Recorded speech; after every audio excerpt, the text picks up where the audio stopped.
Praise God. Good evening, Pastor Paul. And praise God. Good evening, Pastor Sagani. Yung isa, di ko alam kung anong karakter yan. Good evening din sa'yo.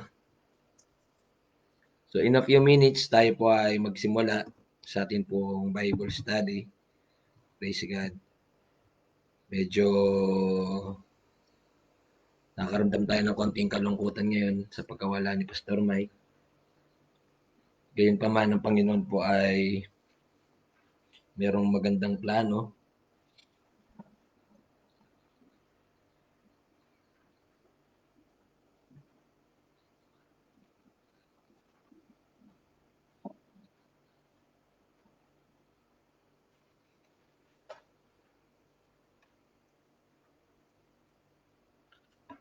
Praise God. Medyo mantay-tayo tayo ng konti. Tayo natin yung mga kapatiran.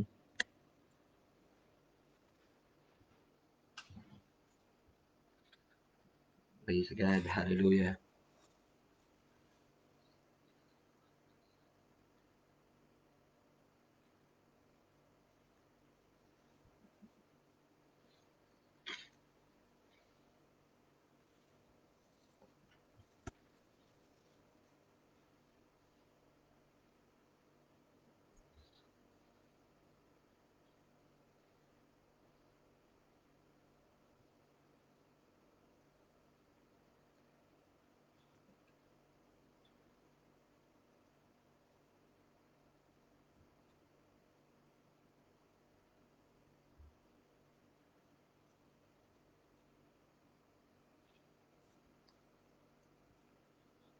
Two more minutes, we will start our Bible study.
Praise God mga kapatid. Siguro tayo po ay magpapasimula na sa ating pong Bible study.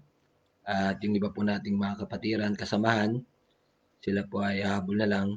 Good evening, Sister Dayan. So, pinapabot ko po aking pagbati sa inyong lahat. Salamat po sa inyong time na makinig sa ating pong online Bible study ngayong gabi.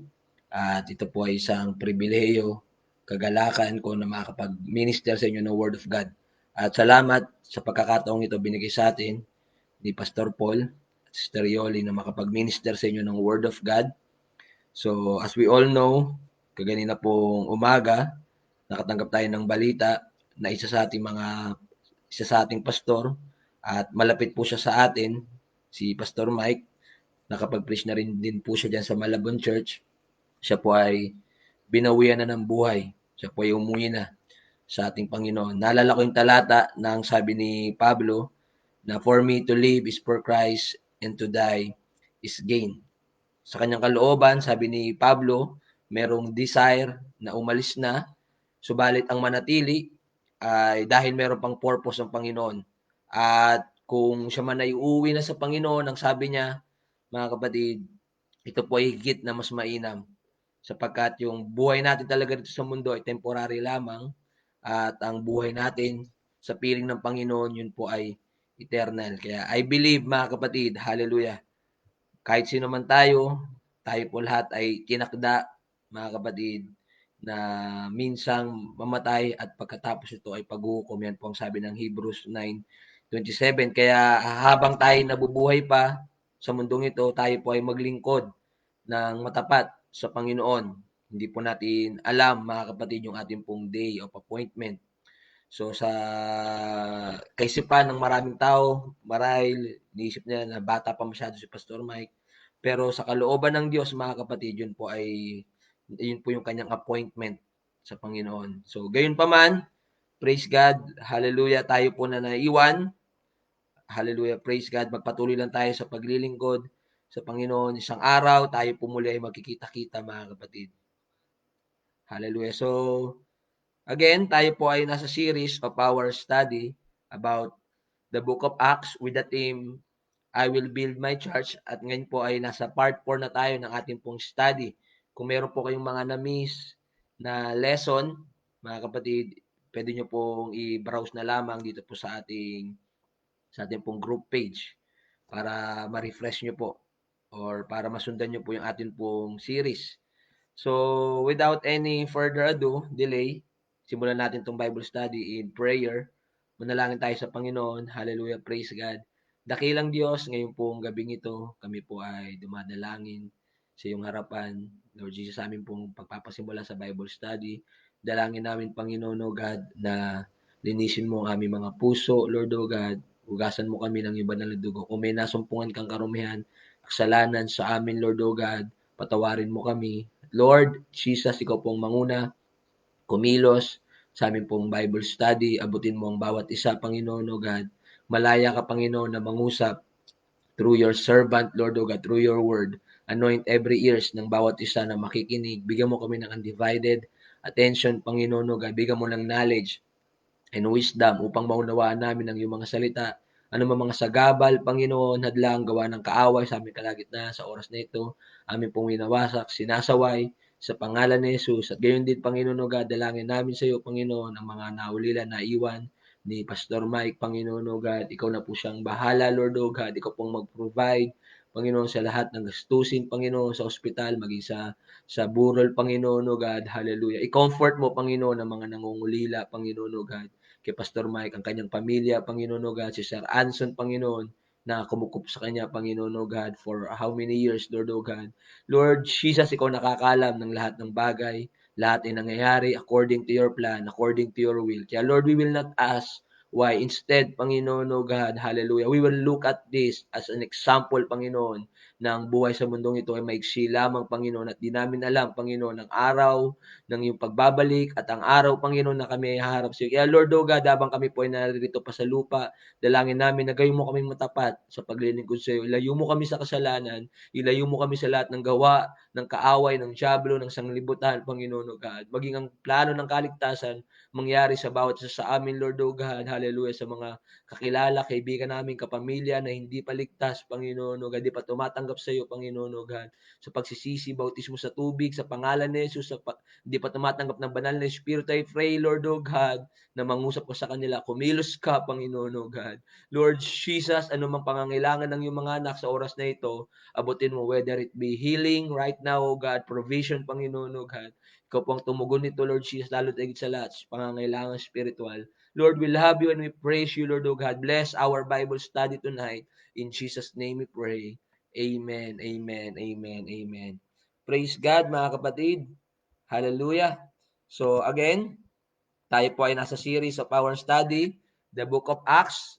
Tayo po ay nasa part 4 na, meron tayong theme na I will build my church. As I've always saying sa atin pong Bible study, na we don't own the church or no one own the church. It is owned by the Lord Jesus Christ. Siya po ang nangako na itatayo niya ang kanyang iglesia. At ng iglesia na itatayo niya, it is founded, mga kapatid, upon the knowledge of who Jesus is. So ito po ay nakatayo sa pundasyon ng pagkakakilala natin sa ating Panginoong Hesukristo, kung sino siya.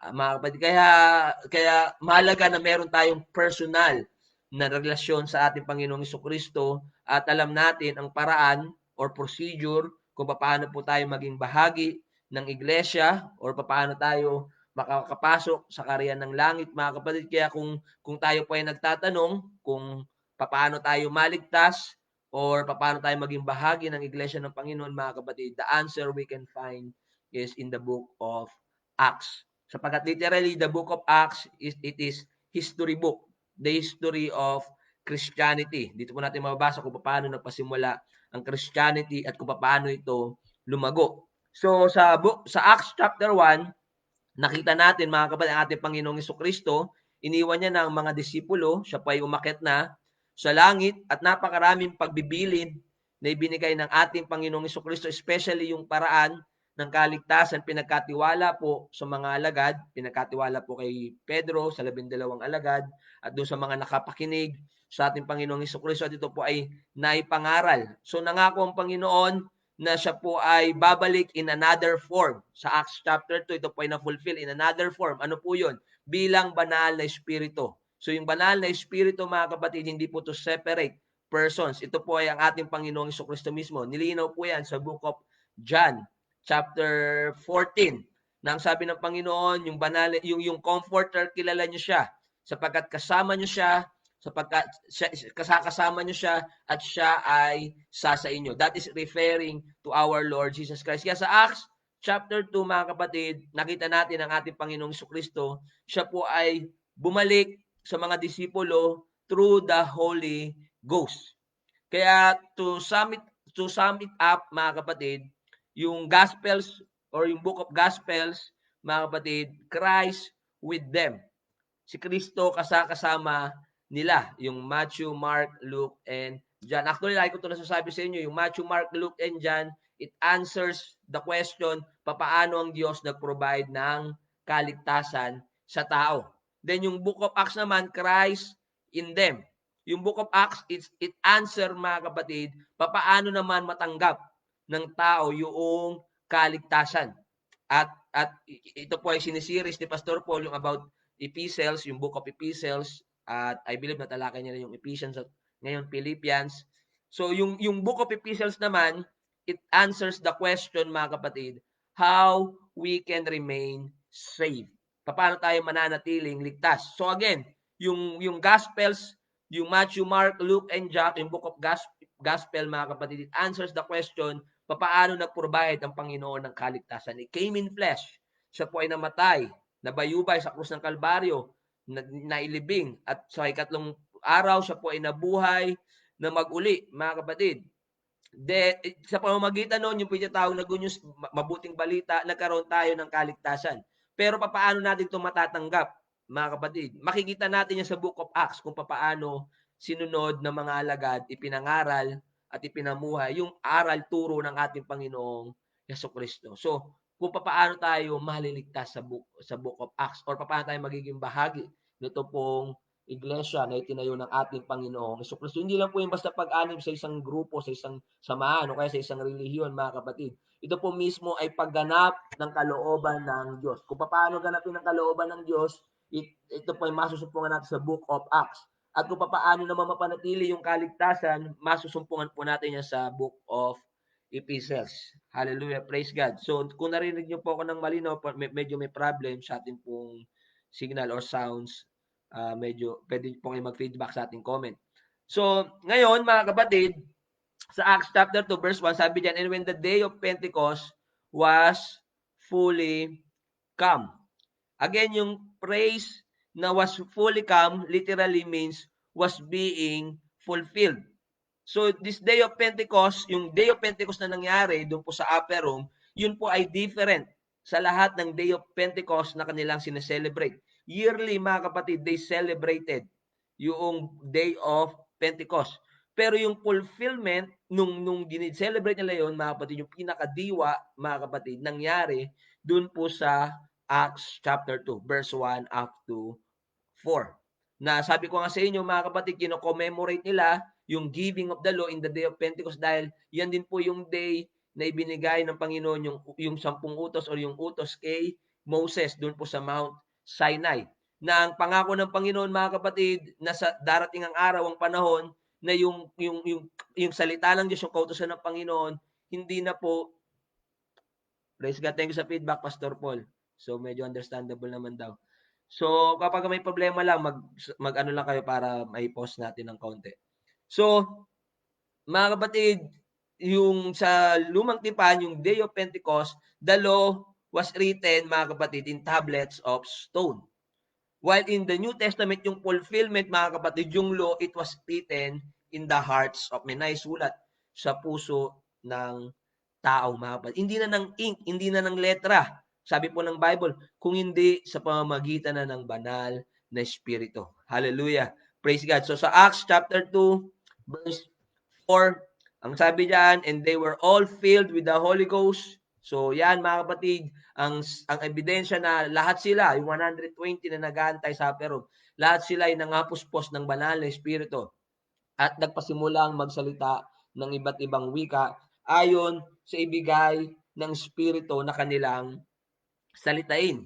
So many, mga kapatid, na misinterpret nila tayo na they thought we are teaching na kung isang tao ay, thank you Pastor Sagani, kung isang tao kapag hindi raw po nag-speak in tongues, hindi maliligtas. We are not teaching that kind of teaching. Dahil sabi nga, mga kapatid, ni Pablo na ang speak in tongues ito ay pwedeng i-counterfeit, pwede itong gayahin.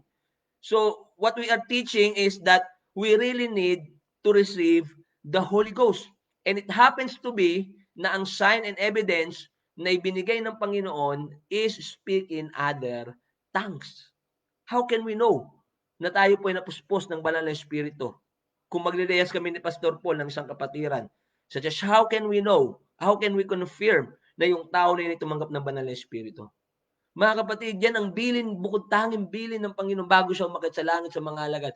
Huwag na huwag kayong aalis ng Jerusalem hanggat hindi kayo nalalangkapan ng kapangyarihan, hindi kayo napupuspos ng banal na Espiritu. Essential po siya, mga kapatid, hindi po yung lugaw. Essential po ang banal na Espiritu sa atin pong kaligtasan. Aren't you glad? Hindi ba tayo natutuwa, nagagalak, na nagbigay ng manifestation ng sign ng Panginoon, na nasabi talaga natin na puspos tayo ng banal na Espiritu? So mamaya, mga kapatid, tatalakayin natin kung bakit speak in other tongues yung binigay na sign. So for now, talakayin muna natin, ano po ba ang Holy Ghost? Lagi natin naririnig yan. I-define po muna natin.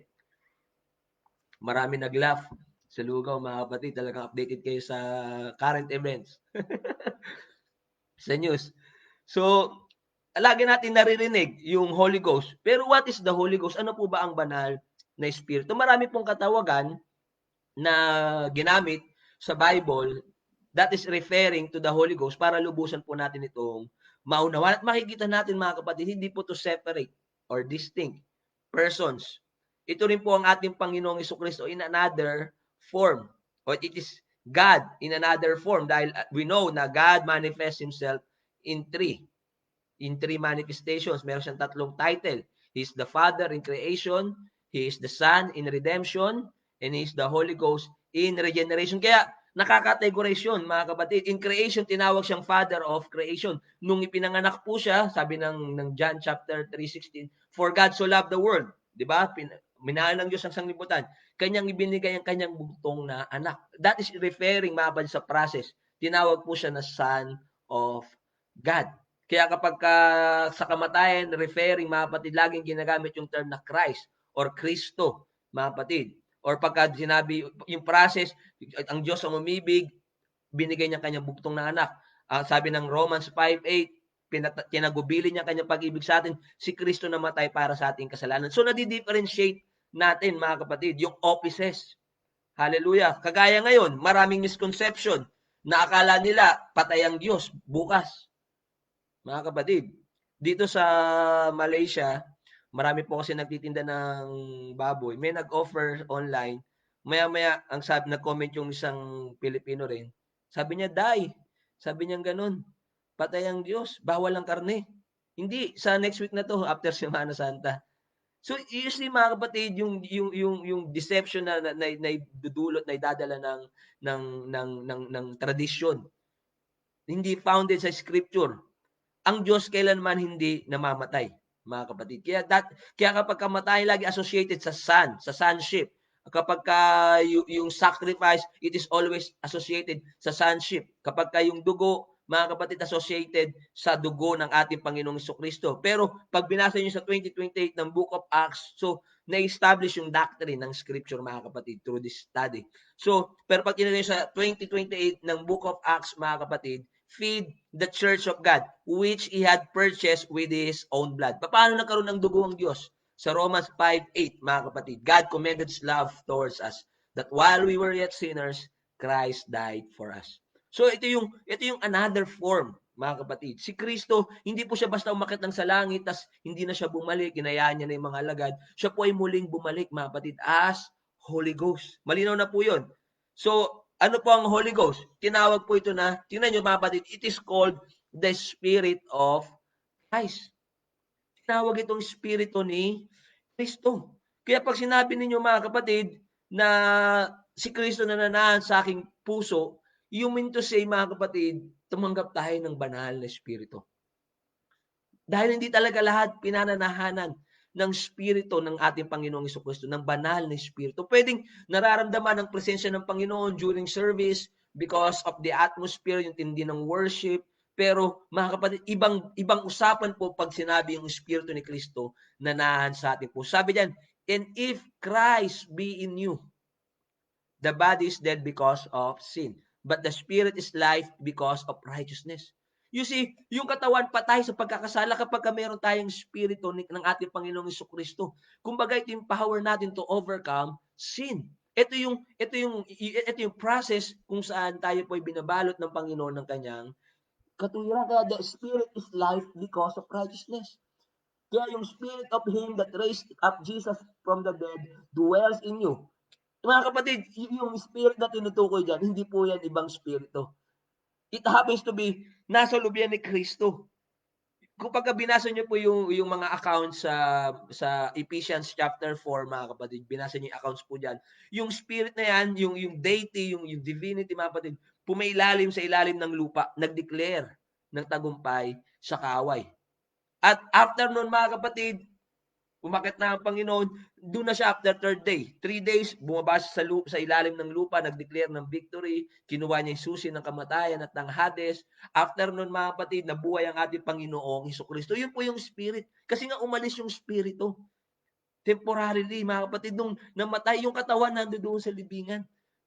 Pero after 3 days, I hope nasusundan niya, after 3 days, di ba, nag-resurrect na ang ating Panginoong Jesus. Kasama niya na yung mga captivity na nabihag doon sa compartment ng hell. Pagka narinig niyo yung turo ng ating pastor diyan, ni Pastor Nomer, merong 5 compartment. Isa diyan yung hell. Sa hell nandiyan po yung place of torment at yung paradise. Magkaiwalay lang, merong gap at elevated. Pero nung si Jesus Christ ay nabuhay na maguli, mga kapatid, niled captives niya. At pagkatapos noon, mga kapatid, 40 days, inayaan pa ng Panginoon mag-roaming, yung mga kaluluwa ng mga namayapa, kaya dumalaw sa mga kamag-anak, nagulat yung marami, mga kapatid, after 40 days, umakyat na kasama ng ating Panginoong Jesucristo. At nagantay pa sila ng 10 days for the day of Pentecost to be complete 50 days. So, malinaw na po yung mga kapatid kasi nagkakaroon ng mga aral, turo, na kapag namatay daw ang tao, 40 days, mga kapatid, nagro-roaming pa yung kanyang kaluluwa sa lupa. Hindi po totoo yun. Kaya nga minsan, may mga nagpapapray sa akin, pasyam, or 40 days. Ang sabi ko, we don't pray for the dead. We pray for the living. Tayo po ay nananalangin sa mga buhay, hindi sa patay. Sapagkat ang Diyos ay Diyos ng mga buhay. Kung sa Panginoon yan, siya ay buhay sa piling ng Panginoon. Nasa kamay na siya ng Panginoon, mga kapatid. Sabihin, it is up to the Lord, the judgment. So, kaya yung nililinaw ko lang yung scripture, mga kapatid, para masubaybayan natin. The Spirit of Him that raised up Jesus from the dead dwell in you. You see, He that raised up Christ from the dead shall also quicken your mortal bodies by His Spirit that dwelleth in you. Tingnan niyo, mga kapatid, how can I say na hindi po sila magkaiba? Kasi yung unang talata, sabi ni Pablo, if Christ be in you, pwede ba yung mga kapatid, yung spirit na bumuhay kay Kristo, iba pa sa Christ being you? Hindi, mga kapatid. Lagi ko sinasabi sa mga, pagka yung hindi pwede, tidabule sa Malaysia, hindi pwede. So, di ba, napakalino ng scripture, mga kapatid, that is the spirit of Christ. If Christ be in you. For if you live after the flesh, you shall die. But if through the Spirit do mortify the deeds of the body, you shall live. So we need the Spirit of Christ. Christ be in you. Bakit? Sa pamamagitan ng Spirito ni Kristo, mga kapatid, pinapatay natin yung gawa ng laman. Kaya maraming mananampalataya, Kristiyano na gusto magbago pero di makapagbago kasi hindi nila inaalaw or wala sila ng Spirito ng ating Panginoong Jesucristo. Hallelujah. Tinawag rin po ito na baptism or bautismo. Ang baptism, meron lamang pong isang baptism. Malinaw po yan. Sa Bible, there is only one baptism. There's only one body, one baptism, and one God, and one Father. So, malinaw po yan. Meron lang to dalawang elemento, mga kapatid, sa process. Ito po yung tinatawag po na kapanganakan sa tubig sa John chapter 3 verse 5 at kapanganakan sa Espiritu. Ito po yung sinasabi ng Panginoon na kapanganakan ng maguli or bautismo, born again, or kapanganakan na maguli. So, tinawag rin po ito na baptism. For by one Spirit are we all baptized into one body. You see, mga kapatid, sa pamagitan ng isang Espiritu, there is only one Spirit at isang Spirito na tinanggap nating lahat, mga kapatid. Tayo po ay nabilang or nabautismuhan sa isang katawan, referring to the church. So you cannot be a part of the church aside from having this one Spirit, yung banal na Espiritu. Mga kapatid, we need to be baptized into one Spirit, into one body. Maging Hudyo man tayo, mga hintil, maging bihag or laya, tayo po ay binigyan ng karapatan. Hallelujah. Na mga kapatid, makainom sa iisang Espiritu. You know what, mga kapatid, yung baptism na na-experience natin, it is something dinidesire ng mga anghel. I believe nasabi ito ni Pastor Paul, na dinidesire ng mga anghel doon sa topic niya sa 1 Corinthians. So, dinidesire ito ng mga anghel at dinidesire ito ng mga Old Testament saints doon sa Hebrews chapter 11. They all die. Hindi nila naranasan na experience ito. Mga kapatid, sa Old Testament, 3 tao lang ang nakakaramdam, nakakatanggap ng presensya ng Diyos. Yung hari, yung priest, at saka yung prophet. At yung pagtanggap nila ng banal na espiritu, hindi po yun bautismo, mga kapatid. In feeling lang yun.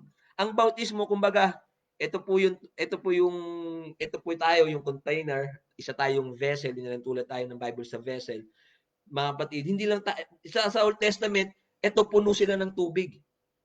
Sa New Testament, mga kapatid, yung bautismo sa Espiritu, puno ka ng tubig, at the same time, nilubog ka pa sa isang drum ng tubig. Yun po yung bautismo, mga kapatid. So, tinawag po yan na baptism, in-establish natin kung ano ang Holy Ghost. Then, tinawag rin po ito na birth. At sinabi ko sa inyo kanina, kapanganakan na maguli. Meron dalawang elemento ang kapanganakan na maguli, mga kapatid. Yung kapanganakan sa tubig at kapanganakan sa Espiritu. Kung wala nito, ang sabi diyan, hindi tayo makakapasok sa karya ng Diyos. Napakalinaw. Yung word, mga kapatid, na itong he must be born again, it means there's no other choice, there's no other alternative. Pastor, mabait naman ako, nananampalataya naman ako sa Diyos. You must be born again. Pastor, nasunod ko naman yung mga utos. You must be born again. Merong lumapit sa ating Panginoong Yesus, sinubok yung kanyang pagsunod. Hallelujah. Hindi yung kaparaanan ng pagpasok sa langit, yung ginawa ng Panginoon doon sa young rich man. Ang sabi niya, Lord, gusto ko sumunod sa iyo. Sabi ng Panginoon, iwanan mo ang iyong pamilya, ipagbili mo lahat ng iyong pag-aari, ibigay mo sa mahirap. Sumunod ka sa akin. Alam niyo mga sabi ng Bible, he had many possessions. Tumalikod sa Panginoon. Sinubok ng Panginoon yung kanyang pagsunod. Church, hindi tayo pwedeng magsabi sa Panginoon, Panginoon, nasunod ko naman yung mga utos mo, mabait naman ako, naglingkod naman ako sa Panginoon. You must be born again. Bakit? Anong principles? Ang pinanganak sa laman, ang pinanganak sa espiritu ay sa espiritu. Kapanganakan to sa langit. Kumbaga, nung pinanganak tayo dito sa mundong ito, mga kapatid, eto, nanganak na si Sister Melanie, asawa ni Pastor Joel Lim, mga kapatid. Kaya currently, nung Sunday, ako muna nag-service sa kanila, nag-Bible study. So, mga kapatid, yung pinaka-excited, yung pinaka-aabangan doon sa newborn babes, mga kapatid, at ito yung most critical sa lahat na kailangan mangyari, yung tinatawag na first breath. Yung first breath. Alam niyo yung first breath? Kinakailangan ng bata umiyak. Kaya kapag kalabas ng bata, pinapalo ng kumuduro na para umiyak. Kasi yun yung first breath, yung hininga. Ganyan yung Holy Ghost. Hininga po yan, parang hangin, ruwak. I-explain natin yan last week. Niyuma, mga kapatid.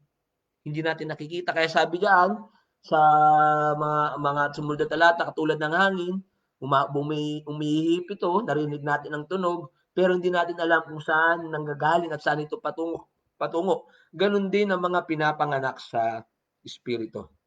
So born of the Spirit, mga kapatid. Hallelujah. Praise God. At tinawag rin po ito na living water. Tubig na buhay. Pag sinabing living water, mga kapatid, it is the source of life. Ibig sabihin, kumbaga, gaano po ba kahalaga ang tubig? Di ba, mga kapatid, pag nag-fast, we can fast for how many days without water? Meron yata mga nag-fasting 4 days, Pastor Alvin, 4 days, absolute. Absolute, ibig sabihin, ay natural, sabihin walang tubig, mga kapatid. Ay walang kain-kain. Pero on the third day or second day, kinakailangan niya ng uminom ng tubig. Bakit? Madidrain siya. Ganon din, mga kapatid, inalintulad yung pagtanggap ng banal na espiritu sa babae sa pag-inom ng tubig. Sabi ng Panginoon sa babae, sa Samaritan woman, ang sino mang inom ng tubig dito sa balon na ito, mauuhaw ulit.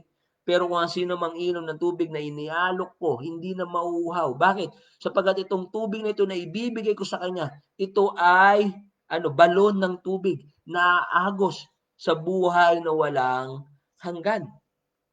So, sabi ng Panginoon, ito ay tubig na iniaalok ko. Siya rin yung source. Siya yung source of living water. It is the Spirit of Christ. Mga kapatid, napaka-clear ng Scripture. Hallelujah. Tinawag rin po ito, mga kapatid, na comforter or mga haliw, mga kapatid. Hallelujah. So, na discuss natin, I think last week or last 2 weeks ago, mga kapatid, sabi ng Panginoon, I will not leave you comfortless. Yung comfortless doon, sa Greek word ay parakleto, mga kapatid, ibig sabihin orphans or ulila. Yun po yung pakiramdam na wala ang banal na espiritu, mga kapatid. Para tayong, yung term na gamitin natin ngayon, kagaya ngayon namatay si Pastor Mike, yung parang namatayan po tayo, mga kapatid, ng magulang o di kaya ng anak, parang naulila. Yan yung sabi ng comforter. Kasi etong time na to, si Jesus Christ, aalis na, mga kapatid, aakyat na sa langit. So, kumbaga, mga kapatid, iiwan na sila ng Panginoon. Di ba? Ano pakiramdam nun? Di ba parang makakaramdam sila ng Panginoon? Pero sabi ng Panginoon, hindi ko kayaan kayo na maging comfortless. Hindi ko kayaan kayo na mangulila. Sabi ng Panginoon, muli akong babalik bilang mga aliw. Sabi ng Panginoon, I will not leave you comfortless. Sino po yung darating sa kanila, mga kapatid? Sino po yung darating sa kanila? Siya rin, I will come to you. I will not leave you comfortless. I will come to you. Mga kapatid, yung iba kasi nakafocus dito sa talata na to na I will pray the Father. Church, si Jesus Christ nagsasalita pa rito sa kanyang role, duty as son, bilang anak, mga kapatid. Yung kanyang title or office, yung manifestations. Kaya sabi niya, I pray the Father, and He shall give you another comforter, panibagong mga aliw. Babalik, hindi po yan magkakaiba. That He may abide with you forever, upang makapanahan siya sa inyo magpakailanman. Tingnan niyo, mga kapatid, even the Spirit of truth, ang Spirito ng katotohanan. Tingnan niyo, whom the world cannot receive. Bakit hindi matanggap ng sanglibutan? Hindi matanggap ng marami, mga kapatid. Hallelujah. Very learned sa Scripture, sa Word of God. Kahit balibaltarin mo ang Bible, alam nila. Sabi niya, the world cannot receive. Bakit? Because it seeth Him not. Hindi nila ito nakita. Hindi nila nakilala. Tingnan nyo, neither know it Him, hindi nila nakilala. Anong sabi ng Panginoon sa kanila? But ye know Him. Kilala niyo siya. Ito kinarito yung comfort. Kilala niyo siya. Bakit? Bakit paano siya nakilala? Lord, paano namin nakilala yan? Hindi pa nga dumarating yan. Bakit? Nananahan na siya na kasama nyo. He dwelleth with you. Can I get an amen? Naunawahan po ba lang? He dwelleth with you. And He shall be in you. Kaya mga kapatid, don't take a doctrine out of one verse. You will really get confused. You will form a doctrine, mga kapatid, na erroneous. Sabi ng Panginoon, He dwelleth with you. Sino yun? Yung comforter na hindi kilala ng mundo, pero kilala niyo kasi kasama niyo siya. 3.5 years, kasama niyo siya. Sabi ng Panginoon, at di niyo na siya basta kasama lang. Sasain niyo na siya. Mananahan na siya sa inyo. He shall be in you. I will not leave you comfortless. Nilino ng Panginoon, pinagtibay ng Panginoon. Hindi ko kayo iwanan na ulila. Hallelujah. Hallelujah. Ano sabi ng Panginoon? I will come to you. Muli akong babalik sa inyo. So, comforter, yung Holy Ghost, mga kapatid. Yan yung pangako ng spirit of adoption. Tinawag rin po ito na spirit of adoption or spirito ng pagkukupkup. Hallelujah. Ito yung sinasabi ko sa inyo kanina na yung comfortless ay parakletos, ulila. Ngayon, yung spirito ng Panginoon, ito po yung legal adoption, process of legal adoption. Kumbaga, sa panahon natin ngayon, mga kapatid, hindi pwedeng, alimbawa, for example, si so-and-so, hindi magkaanak, mga kapatid. Gusto niya na lang ngayon magampon. Hindi porket kamag-anak niya o kapatid niya, kunin ko na yung anak mo, palakihin ko, para maging anak ko na. Hindi po basta-basta ganun, hindi lang yung basta laway-laway lang. Sa tingin ng batas, sa tingin ng langit, hindi mo pa rin anak yun. Bakit? Hindi mo pa siya adopted. How can you adopt that child? Merong legal procedure na ginagawa. Mga kapatid, for example, yung bata na yun nasa bayang punan, titignan ng titignan ng titignan ng sa atin yata ngayon tumitingin DSWD. Titignan kung capable ka ba na mabuhay yung bata or capable ka ba na makapag-provide. Sa bata kasi concern ng bata yung concern ng gobyerno yung welfare. Mga kapatid, kahit na apo mo yan, hindi mo madala sa ibang bansa yan, kung yan ay underage, unang nang hindi kasama ang nanay niyan. Kasi hindi mo anak. So, yung spirit, yung adoption, ito isang legal term na ginagamit para legally maging anak mo na siya. As if anak mo na talaga. Ngayon mga kapatid, yung Holy Ghost, tinahawag nito ng spirit of adoption. Kaya sabi diyan, for as many as led by the Spirit of God. Hindi lang basta feel the led. Kasi the Spirit of God, it will always lead us sa pagsunod sa Panginoon. Tinawag po sila na sons of God. They are sons of God. For ye have not received the spirit of bondage again to fear. Kaya yung spirito ng pagkatakot, hindi sa Diyos yan. Huwag tayong matakot sa COVID. Huwag tayong matakot sa lockdown. Huwag tayong mag-worry. Huwag tayong mag-panic, mga kapatid. Hallelujah. Praise God. Kahit nababalita natin, maraming kakasakit, maraming namamatay. Huwag tayong matakot. Hindi tayo binigyan ng Panginoon ng spirito ng pagkatakot. Binigyan tayo ng spirito ng pagkukup. Alam niyo mga kapatid, ang sarap sa presensya ng magulang. Di ba pag naiwalay ka sa magulang mo, kapag ka nakauwi ka, o kaya yung magulang mo nag-abroad ng matagal, pag uwi na siya, di ba, iba yung pakiramdam mo, mga kapatid. Tumanggap tayo ng spirito ng pagkukup. Hallelujah. Lagi naririyan ng Panginoon, pwede tayong tumangis sa Kanya na Ama, Papa. Yung Abba, Father dyan, yung Abba, yan ang Aramaic word ng Papa, Mama, Tatay, mga kapatid, Itay. Hallelujah. Apa. So, yung spirito, the Spirit itself beareth witness with our spirit. Yung malaking spirito referring sa Holy Ghost, sa Holy Spirit. Ito po ay nagiging saksi sa ating maliit na spirito, yung spirit of life na galing sa Panginoon, na tayo ay mga anak ng Diyos. Ito po yung spirit of adoption. Kaya mahalaga yan, yung banal na spirito. Tinawag rin po ito na selyo. It is called a seal. The earnest of our inheritance. Ito yung sinasabi ko sa inyo kanina mga kapatid. Ito yung pinakahangad-angad natin. Hallelujah. Selyo na pagmamayari property na tayo ng Diyos. Kumbaga sa isang baka sa probinsya, mga kapatid, hindi ako lumaki sa probinsya, pero I always heard sa mga testimony na kapag sa probinsya nagkaroon ka ng mga alagang baka, o di kaya o alagang baka, baka na lang, mga kapatid, nilalagay niyo ng seal yung parang yung bakal na nilagay sa apoy, binabad doon tapos dinidikit dito sa tagiliran para maging selyo. Hindi lang basta tatak kasi nabubura yun. Yung seal na yan, mga kapatid, hindi kayang mabura yan. Hindi kayang maalis yan. Except otherwise, tumalikod, umalis tayo. So, ibig sabihin, hindi na tayo pagmamayari ng kaaway, ng diablo. Hindi na tayo pagmamayari ng mundo. Pagmamayari na tayo ni Kristo. Kaya pinagkatiwala sa atin yan, in whom you also trusted that you have heard the word of truth. Narinig natin yung pangangaral ng katotohanan, yung ebanghelyo ng ating kaligtasan. Narinig natin, sinampalatayanan natin. Mga kapatid, hallelujah. Hindi sapat na nampalataya lang tayo. Sabi ni Pablo sa mga disipulo ni Juan Bautista, tananggap niyo na ba ang banal na espiritu buhat ng kayo nananampalataya? Sabi nila, hindi pa namin naririnig, wala kami narinig. So, pinanalangin sila ni Pablo, tumanggap ng banal na espiritu. Bakit? Yun po yung selyo. He was sealed with that Holy Spirit of promise. Ito yung earnest of our inheritance. Ito yung pinakahangad natin na mana. Hallelujah. Mga kapatid, higit sa kayamanan ng mundo, yung banal na Espiritu. Bakit hanggang sa isang araw tubusin tayo ng Panginoon? Bakit pagmamayari tayo ng Panginoon para sa kanyang kaluwalhatian, para sa kanyang kapurian? Ito rin po tinawag na kapangyarihan sa itaas.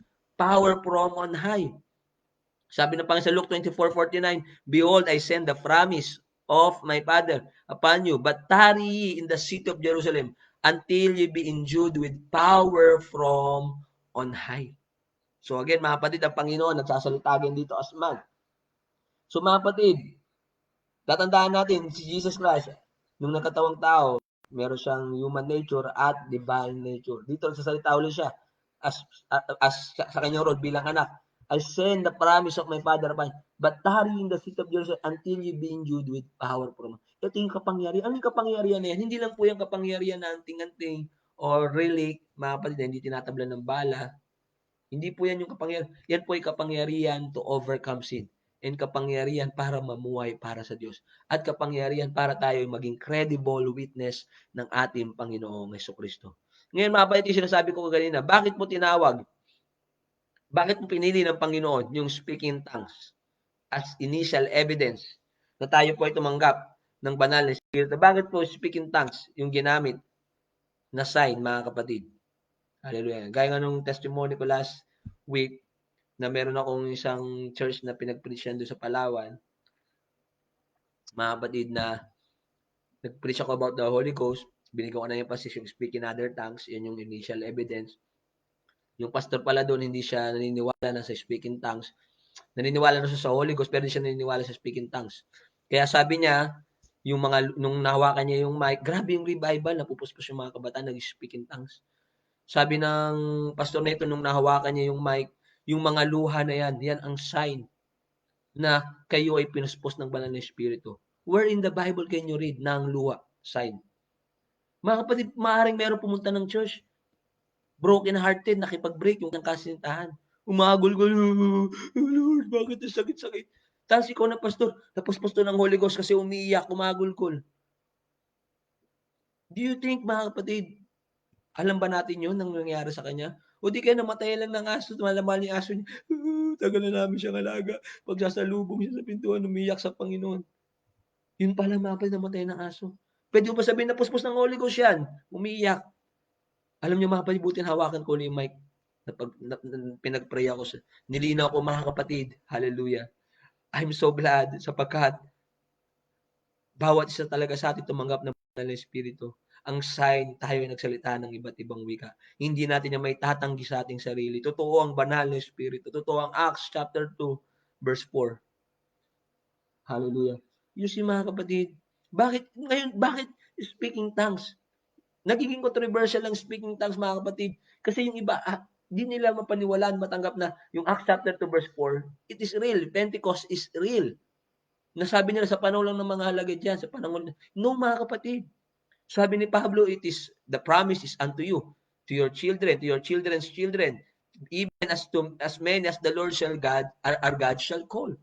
Di ba? Sa malayo, sa mga generation na darating, hanggat di pa bumabalik ang ating Panginoong Kristo.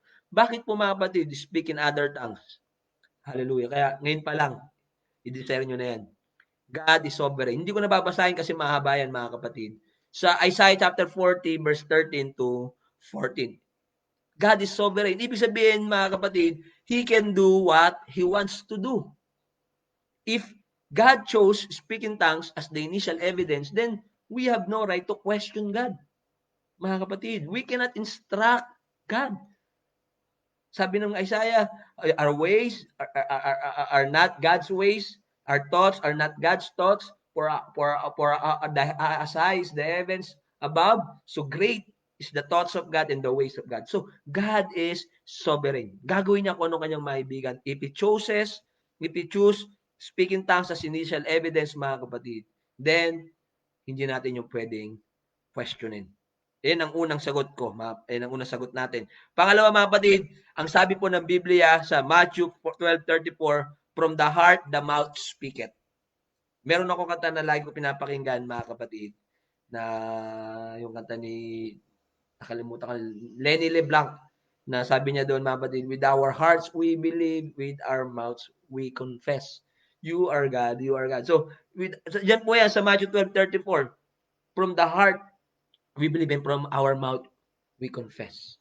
So, we believe in the baptism of the Holy Ghost. We seek for it, mga kapatid. Hinahanap natin ang banal na Espiritu. Then, nagmamanifest sa ating labi. It confessed by our mouth, by speaking in unknown tongues, in unknown language, mga kapatid. Alam niyo ang secret to receive the gift of the Holy Ghost? Open your mouth. Open, that just your heart. Pastor, ba't di ko matanggap yung Holy Ghost? Paano nagpupuri tayo tahimik?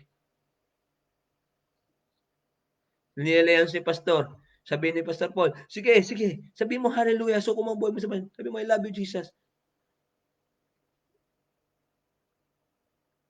Church, we need to open our mouth. You got to open up your mouth, sabi ng awit, and give Him praise. Yan ang secret. And when you open your mouth, mga kapatid, just worship the Lord. Hallelujah. Praise the Lord. Lahat ng mabubuting salita, bagay, after you repent of your sins, manampalataya ka sa puso mo, just worship the Lord. Tuloy-tuloy, mga kapatid. Then kalimutan mong langwahe mo. The moment, mga kapatid, na ginawa mo yan, then the Lord will take charge. Pupuspusin ka na ba ng Espiritu? Then hindi mo na makukontrol ang dila mo. Mag-speak in tongues ka na. May mga times sa Roosevelt, mga kapatid, naalala ko noon, grabe, minsan sa awitan pa lang, nag-Holy Ghost revival for 1.5 hour, mga kapatid, halos wala ng preaching. I think nakasama ko pa yata si Pastor Paul one time nung nangyari yan. Alam niyo mga kapatid, for 1.5 hour, pahalo lang ako ng pahalo ng drums, hindi ko na alam kung ano yung ginagawa ko. Sabi ni Nanay Ludi nung naalala ko pag-akyat ko sa taas, mga glory to God. Alam niyo yung pag-akyat ko sa taas, ang sabi ni Nanay Ludi, kasi nandun sila sa taas noon, nagbabantay sa mga bata, nagtuturo. Siyempre nakafocus sa bata. Alam sabi ni Nanay Ludi, akala ko si Pastor Jem nagdadrum. Alam niyo mga kapatid, napakagaling magdrum si Pastor Jem. Alam niyo mga kapatid, hindi ko na alam yung ginagawa ko, basta palo lang ako ng palo, hindi ako napapagod. Grabe.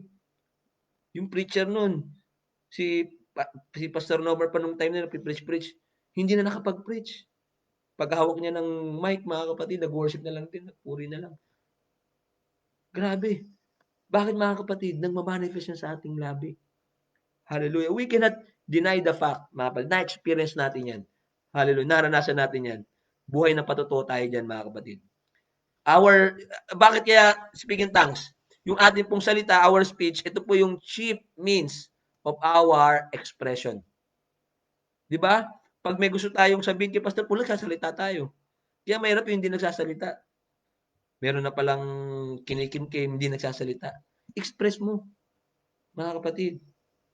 Di ba? Kung may problema ka, sige, kung kanino man, sabihin mo, express mo. Alam mo, Brad, napaka buti ng Diyos. Nabibless talaga ako sa buhay mo. Di ba? Ini-express natin. Kaya, mga kapatid, sa Proverbs 18:20 to 21, again, di ko nababasahin yan sapagkat mahaba yung oras natin, limited. So, we express, na-express natin mapit sa Panginoon. Unfruitful yung ating understanding. Pero yung ating spirit, mga kapatid, fruitful. Hallelujah, praise God. Bakit? Nakikipag-usap tayo sa Panginoon. Sa James chapter 3 verse 2 to 8, mga kapatid, yung dila, ito ang bahagi ng katawan na pinakamahirap kontrolin. Sabi ng James, napakaliit ng dila, pero kayang gumawa ng napakalaking apoy, kayang pumatay, mga kapatid. Napakahirap i-tame ng tongue. Kaya no wonder kung bakit Holy Ghost ang ginamit ng Panginoon. Bakit dila ang mahirap kontrolin? Napakaraming passages about dila, mga kapatid. Basahin niyo yan, yung James chapter 3 verse 2 to 8. Then, Acts chapter 11 verse 15 to 17, tongues a universal external sign. Pangkalahatang sign po yan, mga kapatid. Hallelujah. Kaya nga malalaman may laman ng puso sa kanyang pananalita. Di ba, malamang galit siya kasi lumala. Universal external sign po yan, mga kapatid. Di ba minsan kapag yung isang tao kilala natin, kapag meron siyang ginagawa, sinasabi na, alam mo na kagad galit na galit siya. Halimbawa, si Pastor Paul. Sorry, Pastor Paul. Di ba? Kapag sinabihan ni Stereo yan, Paul Jake Pagka Paul Jake Tolentino pagka kompleto na ang pangalan niyan, alam mo na. Naalala ko yung nanay ko noon, kapag galit talaga yan, narinig ko lagi, Oy, Bernaldo. Buong buo yung pangalan ng tatay ko. Hindi na Doy Doy. Doy Doy kasi pagka hindi na Doy Doy, Bernaldo na. Nabubuo yung pangalan. 'Di ba? Expression 'yan. Universal external sign po 'yan. Kaya nga sabi meron kasabihan na read between the lips. Kaya sir kapag binuo ni Sterior yung pangalan mo, alam na 'yon. 'Di ba? Pero ang lalaki hindi naman masyadong gano'n. Mostly pagka ang lalaki pagkatahimik lang 'yan, 'yan. Medyo talagang ano 'yan, kasi mahirap pa nagsalita, mas ano ang babae. So, mga kapatid, another point kung bakit speaking other tongues, God uses things that are foolish. Yeah, sa 1 Corinthians 1:25-29, tinawag ng Panginoon ng mga mangmang, ginamit ng Panginoon mga kamangmangan sa mundong ito upang iyay ng marurunong. Ano po ang ibig sabihin niyan? Alam niyo po ba yung diyan po sa Book of Acts, yung speak with other tongues, yung tongues po diyan mga kapatid, naalala ko yung lagi turo ni Pastor Nomer, na yan po ay sa Greek word na sarkikos. Tama ba ako, Pastor Paul? Sarkikos means crazy or insane. You see, kaya kapag may napupuspos ng Holy Ghost, di ba minsan nagtatatalo, nagkikisay-kisay, meron gumugulong-gulong, meron parang trumpo, umiikot-ikot, meron mga pa tumatakbo. Naalala ko nung hindi yata nakasama ng youth camp si Pastor Paul noon, kasama pa sina Ernest, tsaka sina Lou. Naalala ko noon, pagka revival service, pagka night service, na Holy Ghost lahat, yung dalawa mga kapatid, pinagmamasdan yung mga na Holy Ghost, pinagtatawanan. Pinagtatawanan. Naalala ko noon, napuspos ako ng Holy Ghost mga kapatid, nag-concentrate ako, inayaan ko sila. Alam niyo, parang gumaganon-ganon ako, nahuli ko, alam niyo, binansagan ako ng kangaroo, yung Ernest. Kangaroo, kangaroo. Ginagaya-gaya niya. O ngayon, wala na sila sa gawain ng Panginoon. Wala na akong balita sa kanila mga kapatid. Yung pinakamatinding experience ko talaga, hindi ko makalimutan, 2006 sa Tanay Rizal. Parang football field po yun, yung pinaganapan ng gawain. Alam niyo mga kapatid, ang layo na natakbo ko, siguro mga parang 30 minutes. Di ko alam, ang layo na pala narating ko. Mas napagod pa ako pabalik sa service. Another mga kapatid, speaking tongues reverses the confusion in Tower of Babel. Yung sa Tower of Babel, nagkaisa sila, gumawa ng tower na abot sa langit. That is referring to religion, mga kapatid. Nagkaisa against sa Diyos. They have one language. God used tongues. Confound their language. Then nag-scatter sila. Ngayon, sa panahon natin, ginamit ng Panginoon yung tongues, speaking tongues, para i-unite tayo, mga kapatid, sa isang katawan. And then, mga kapatid, speaking tongues shows God's love for people of all nations. Hallelujah. Praise God. So, God regularly, mga kapatid, use outward signs to accompany His covenants. Gumagamit palagi ang Panginoon ng outward signs to accompany. Kagaya nung kay Abraham, mga kapatid, na bigyan ko lang ng example, bilisan ko na to. Kagaya kay Abraham na noong kinonfirm na pa yung kanyang pangako, sabi ng Panginoon kay Abraham, lahat ng iyong anak na lalaki na dadaan sa iyo, si-circumcise mo. Sign yun.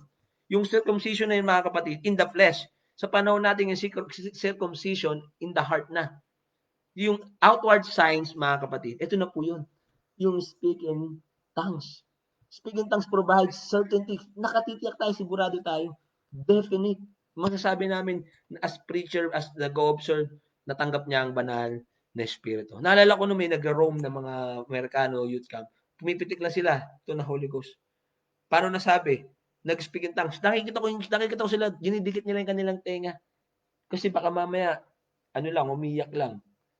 Pagka narinig na nila yung speaking tongues, binibilang na nila.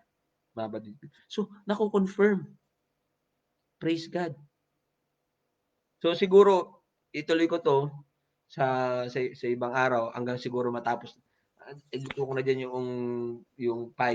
So, marami pa tayong titignan na puntos dyan. Next week, talakayan natin yung differentiation ng speaking tongues and gifts of tongues. Diyan kasi marami pang mga question, confusion, mga kapatid. Sabi ni Pablo, not all speaking tongues.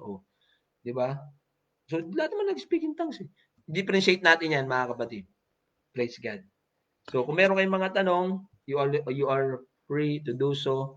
i-message nyo lang sa ating group message at dito sa page. Kung may tanong kayo gusto nyo i-raise, i-message si Pastor Paul or ako, mga kapatid.